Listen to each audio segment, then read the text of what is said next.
guys, and welcome back to my channel. In today's Financial Friday video, I'm going to be showing you how to create a budget.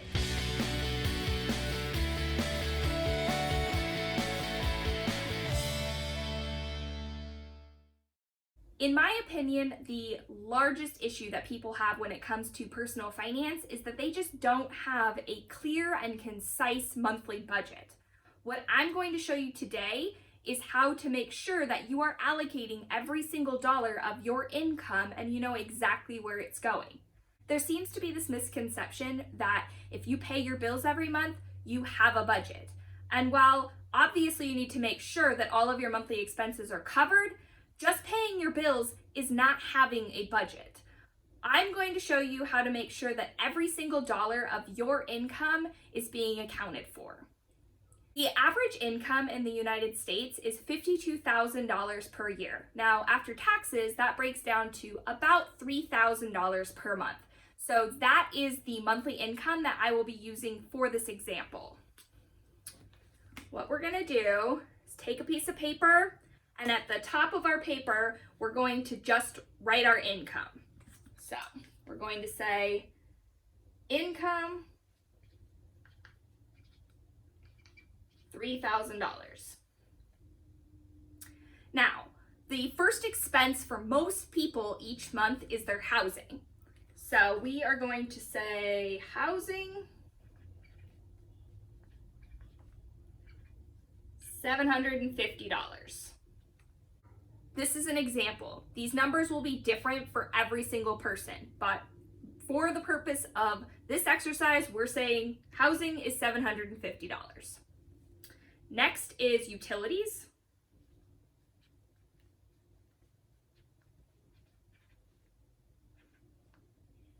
For utilities, we're going to say $250.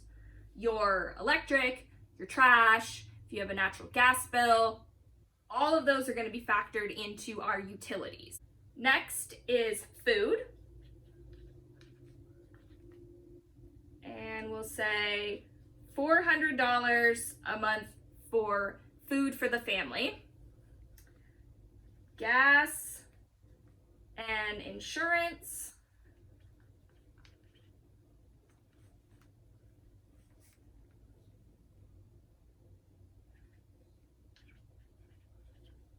$250. Clothing.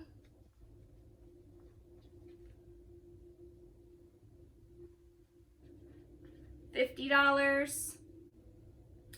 Savings, $400.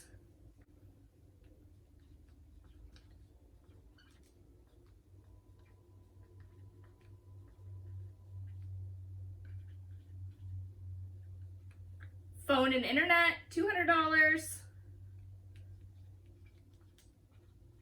Personal money, $200. Recreation, $200.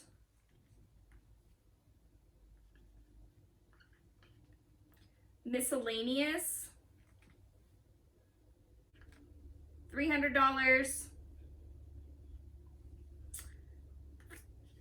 For this example, we're going to say that debt is $0. Now, most households, this isn't the case. Most people have a car payment, credit card bills, student loan debt, medical bills, a plethora of debt. If that's your situation, you're going to have to adjust some of these other categories. Maybe you don't have $200 in personal and $200 in recreation. Maybe you're not able to save $400 per month. You're going to need to adjust all of these numbers to factor in any debt payments that you have. But for the purpose of this example, we're going to say that debt is $0. Now, when you take all of these and add them up, take your income minus all of your expenses, your balance should equal 0. That's the key here. We want to make sure that we know where every single one of our dollars from our income is going each month. And our balance should always be 0. It takes several months of practicing this before you're going to get it perfect. When we set this up the first time and sat down at the kitchen table with our piece of paper and tried to figure out what our budget was going to look like, we didn't have a clue what we were spending on most of these categories. I had no idea what I was spending every month at the grocery store. I didn't know what we were spending on recreation. I didn't know what our personal expenses were each month.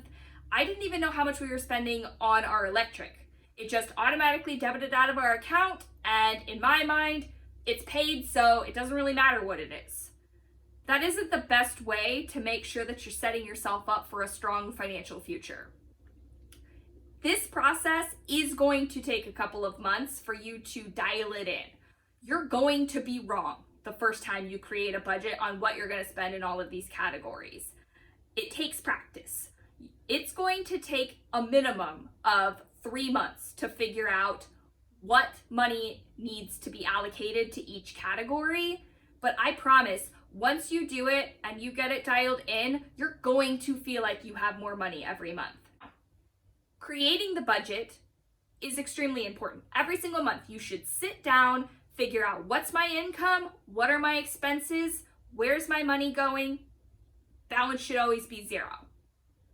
But the most important part of having a budget is sticking to a budget.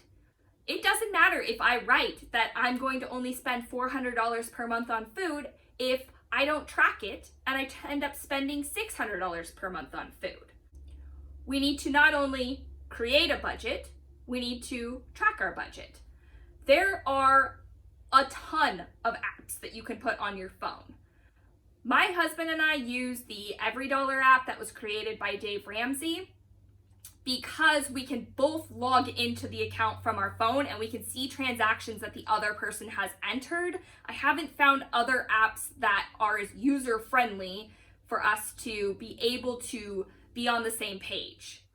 I need to know if my husband goes to the store and he spends $50 on a miscellaneous expense, but he doesn't tell me when he gets home that he spent that, and we're not tracking, we don't know. We're not on the same page. We're just spending money and assuming that it's going to be okay. You need to make sure, if I say I'm spending $400 on food, I'm only spending $400 on food. If I need to spend $500 on food, that money has to come from a different category. So maybe that's coming from personal, maybe that's coming from recreational, but I can't just blindly spend $500 if my budget only allows me to spend $400. In this video, I used $0 as a debt example, and for most people, that's going to seem absolutely insane. Our society loves debt. We love credit card debt, we love car payments. All we ask ourselves is, how much is it going to cost per month? What does it cost per month to get new furniture? What does it cost per month to get a new car? And spending all of your income in monthly payments is not the best way to succeed financially. It makes it extremely difficult to save enough for retirement, to save for unexpected expenses, to put money aside for your kids to go to college if you've got all of your income going out in monthly expenses. In our next Financial Friday video, I'm going to be telling you the top 10 things my husband and I did to pay off $30,000 worth of debt in 18 months. If you liked this video, please subscribe to my channel, Homemaking with Marissa, and give this video a thumbs up.